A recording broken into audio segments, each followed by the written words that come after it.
Well, hello again.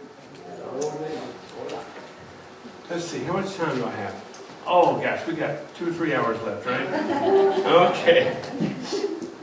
Well, have you noticed Prince William is officially engaged, officially engaged to his girlfriend, Kate.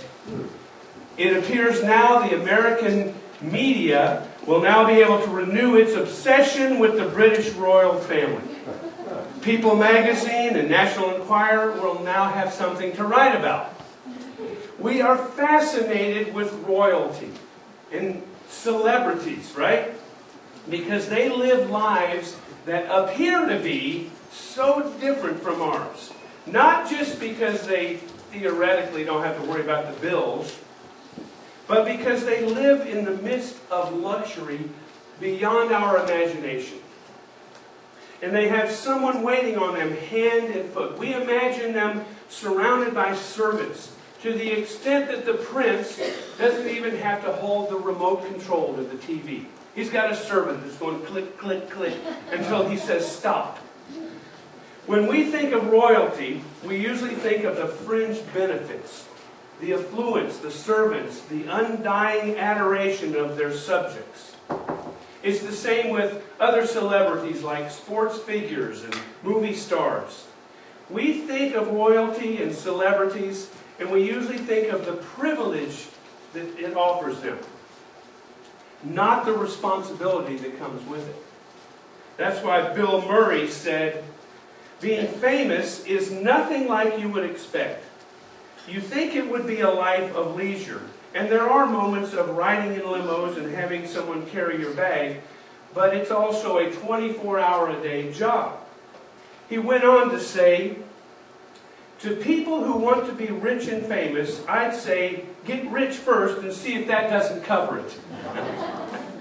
In other words, see if you can find a way to enjoy the luxuries without any of the responsibility. That's what some people think royalty is like. No responsibility, just luxury all the time. In the 70s, there was a popular book in Christian circles. It was called How to Live Like a King's Kid. It wasn't written by a theologian. It was written by a businessman, a very successful businessman who was miserable in his success until he was transformed by Jesus Christ. He became a Christian, formed a relationship with Jesus, and everything changed. From now on, he wanted to actually go around and everywhere he could and spread the love and the joy of Jesus Christ. He wanted to minister God's love to everyone. This book, How to Live Like a King, was often criticized because it was just another prosperity type book. It was one of those name it and claim it manuals. And there is some of that kind of theology in the book. But the book actually talked about much more than just prosperity. It talked a great deal about being a blessing to others, not just being blessed. You see, we are children of the King. And we deserve to act like king's kids, like children of God. But what does that really look like? What does it really feel like? Well, we can look at Jesus. He's the King of all kings. He's the crown of creation. His birth was announced in ways that were so spectacular, yet profoundly humble. I mean, think about it. He's the King of kings. Yet his parents were a poor Jewish carpenter and a teenage maiden. Think about it. His birth wasn't announced in the papers, but it was announced in the stars. For years, priests and wise people gazed at the stars. For years before Jesus was born. And they traveled a great distance because they knew something was getting ready to happen. A king was coming. And these kings and magi traveled long, long distances. Like we saw in the play, they brought gifts of frankincense, gold, and myrrh. Not very cool gifts for a baby, but for a king, yes. I was Googling this week. I wanted to see how much were these gifts worth. What was the dollar amount, in today's currency? Couldn't find the answer to that, but it was generally agreed upon that these were extremely valuable gifts. Many people believe that these gifts financed Jesus' ministry decades after they were given. They were worth a lot. And yet this king, whose birth was proclaimed in the stars, and wealthy travelers gave him big-time gifts. Still, he was born in a barn. What's most incredible about the King of all kings is that his life was not a life of privilege. He was royalty to the nth degree. But he did not have the privileges that we associate with royalty. It was a life of sacrifice and surrender and service. Jesus himself said this about himself: "The Son of Man did not come to be served, but to serve." He said this about us: "Whoever wants to become great among you must be your servant." Jesus, the King of all kings, came as a servant.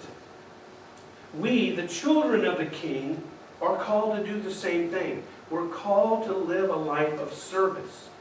Now, yes, we also have the privileges because God's on our side. We can't expect blessings and gifts from above because we're His children, and God is good to His people. But the real life of royalty is not so much about being served. It's about being a servant. So today we're going to look at another psalm. This series we've been taking some chunks out of the Psalms. Today we're looking at Psalm 72. And it's actually attributed to King Solomon. King David wrote most of the Psalms. This one's written by his son, Solomon. Solomon was the wisest man to ever have lived. He wrote the wise book of Proverbs. He was the son of King David. This is actually a prayer Solomon is praying. And he wasn't praying for more power and more wealth. He was praying for more skill in leadership. He doesn't ask God to give him more things or make him more powerful. He asked God to give him more ability to give more to the people he was leading. Look at this psalm. Solomon says, "Endow the king with your justice, O God, the royal son with your righteousness." I mean, this guy was the epitome of the royal son, right? He was the son of David. He says about himself, "He will judge your people in righteousness, your afflicted ones with justice. The mountains will bring prosperity to the people, the hills, the fruit of righteousness. He will defend the afflicted among the people and save the children of the needy." He's talking to peasants here. "He will crush the oppressor. He will endure as long as the sun, as long as the moon, through all generations. He will be like rain falling on a field, like showers watering the earth. In his days the righteous will flourish. Prosperity will abound till the moon is no more." Well, as we approach Christmas Day, I want us to consider 3 gifts that we could give to the people around us. If we're going to live the life of a king's kid, what kind of gifts would we give somebody? There's 3 of them. The first one is that we should give the gift of rescuing those we can rescue. Now, we can't rescue everybody, but we should rescue those we can. Verse 4 said, King Solomon's talking about himself, "May he defend the afflicted among the people and save the children of the needy." Look who he's talking about. People who couldn't do anything for him. Just simply a gift he wants to give. You all probably know John Wooden, the basketball coach. Here's what he said: "You cannot live a perfect day without doing something for someone who will never be able to repay you." It's not a perfect day unless you can just give something away and get nothing in return, or at least not expect anything in return. Here's an example of this. In 1987, a real estate agent named Oral Lee Brown was speaking to a group of first graders. This was an inner city school in Oakland, California, where she was at, and she made a bold promise. Her promise was, if you'll stay in school, I'll see you through to college. Now, Mrs. Brown is not wealthy. She was making at the time less than $50,000 a year. But she knew these children weren't living in a place where they could have this kind of opportunity to go to college. She knew the children needed something. They desperately needed something. And they needed somebody to stand up for them. Well, she stood up. She had a dozen years to prepare. And sure enough, 12 years later, 19 children from that first grade class went to the college of their choice on her wallet. I mean, that's inspiring. God inspired her to rescue a class full of kids, and she did just that. From time to time, you'll be called upon to rescue somebody.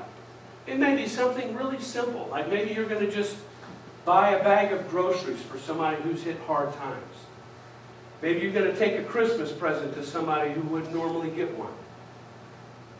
Maybe you're going to visit somebody who spends a lot of their time all alone. As king's kids, we're called to defend the defenseless. We're called to help the afflicted and the helpless. So look for a chance to rescue other people. That's how you live like a king. That's how you live in royalty.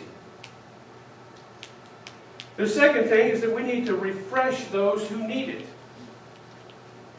In verse 6, Solomon says, may he be like rain falling on a mown field, like showers watering the earth. Like refreshing the earth, new life. You know how the rains bring new life. Someone once said, a word of encouragement during a failure is worth more than an hour of praise after success. Good leaders understand this. So do effective parents and husbands and wives and teachers and employers and friends. When you speak words of encouragement to someone else, it's like you're nurturing new life. You're replenishing the earth.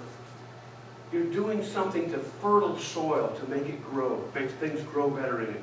Truett Cathy is the founder of Chick-fil-A. He said, how do you identify someone who needs encouragement? Answer, that person is breathing. Everybody needs encouragement. Everybody. And I don't know of too many who need our criticism, who need our encouragement. I want to do something. I want to do a little refreshing right now. And I want to do it from here because I want us to experience what it can feel like to live like a king's kid. Back in, I don't know, how long has it been now? A while back when the economy just kind of fell apart, a few people in our church lost their jobs. It was really sad. One particular person, we were sad about them losing their jobs, but they took it as an opportunity. Not only did they not have the income they used to have, now they were going to spend some more money and go back to school. Go back to college and start a whole new career, like start all over again. And William Bingham did just that. And we really appreciate that. We've hated it. We've hated it that he didn't always show up for band practice because he had to study for an exam. Or he couldn't even be here on Sunday because he was so filled up with stuff to do. We really appreciated it. But this guy achieved his goal. He went after something, really made a good thing out of a bad thing. And what we did as the band and the tech team, we just are giving you a card. And I'm kind of doing this. This is obviously staged. He didn't know it was going to happen. But we want to encourage you and say, you inspire us. what you did was so great. It's so great. And I think we should all in this room encourage him for what he did. What do you say? Yeah.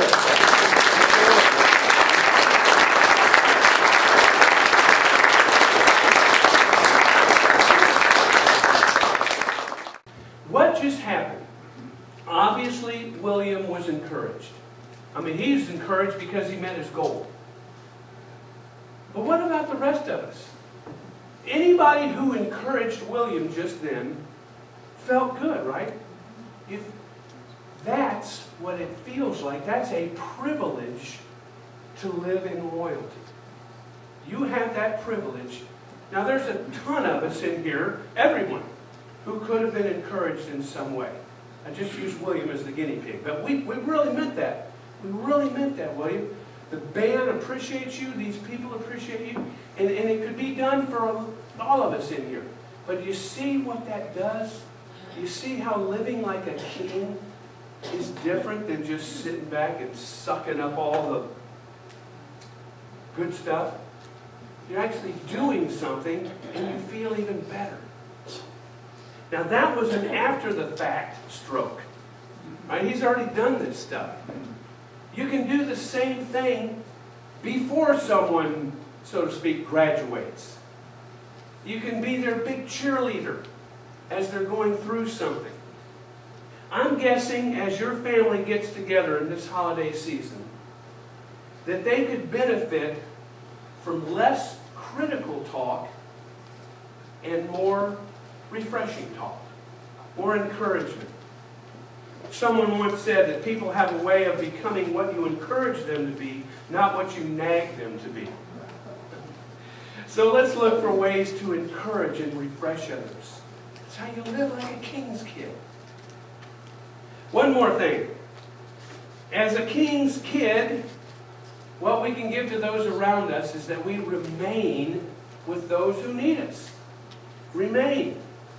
Verse 5 says, may he endure as long as the sun, as long as the moon, through all generations. Now I think Solomon was being a little bit flowery with his language right here, but you get the point. He's saying the best gift you can give somebody is to hang around. Stick with it. The gift of being there is a wonderful thing, and people need to know that you will be around as long as it's up to you. Maybe a good example of this is Joe Paterno of Penn State. For the past 61 years, he's coached the Nittany Lions. For the past 44 years, he's been the head coach. 44 years as a head coach. He's 83 years old, and he's coming back next year. In fact, he said he expects next year to be one of his best. How many coaches spend their entire career trying to find the next job? Walk up the ladder. Paterno has stayed and stayed and stayed and stayed. Kind of makes the ever-ready bunny look undependable. My point isn't about how often you change jobs or how long past retirement age you keep working. No, it's about how much you're there for the people who need you. The people in your life need to know that you're there for them. And that you'll always be there for them as long as the sun and the moon are there. Flowery speaking. We just watched again, I don't know, probably for the 15th time, Nanny McPhee. I love that line she says at the end. When you need me, but do not want me, then I must stay. When you want me, but no longer need me, then I have to go. See, people are going to come in and out of our lives. We need to stay, of course, but this isn't kind of a codependent verse in the Bible. All right, this is saying stay when you're needed. Sometimes you're not needed, and it's time to move on. But Jesus was like this a little bit. First of all, think of Joshua, the Old Testament character of Joshua. He had to take over the job of Moses. I didn't hear any gasps. Moses, the guy leading a couple of million Israelites, the guy who was the spokesman for God, that saw all these miracles, you know, the big staff, the whole deal, the Red Sea. This is Moses. Joshua, you're going to have to take over Moses' job. Whoa!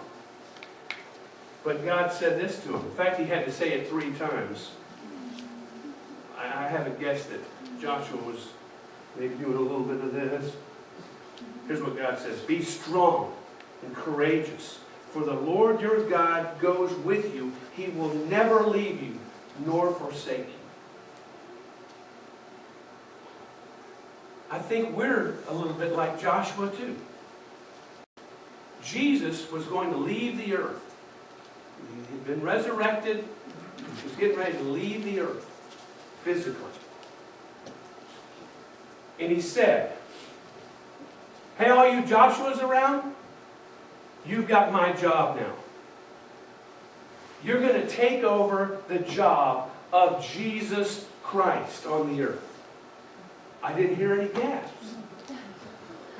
You ought to go, oh, really? We are supposed to take over the job of Jesus Christ. Now do you know what Joshua must have felt like? Oh, really? Jesus said, surely I am with you always, to the very end of the age. He hangs around.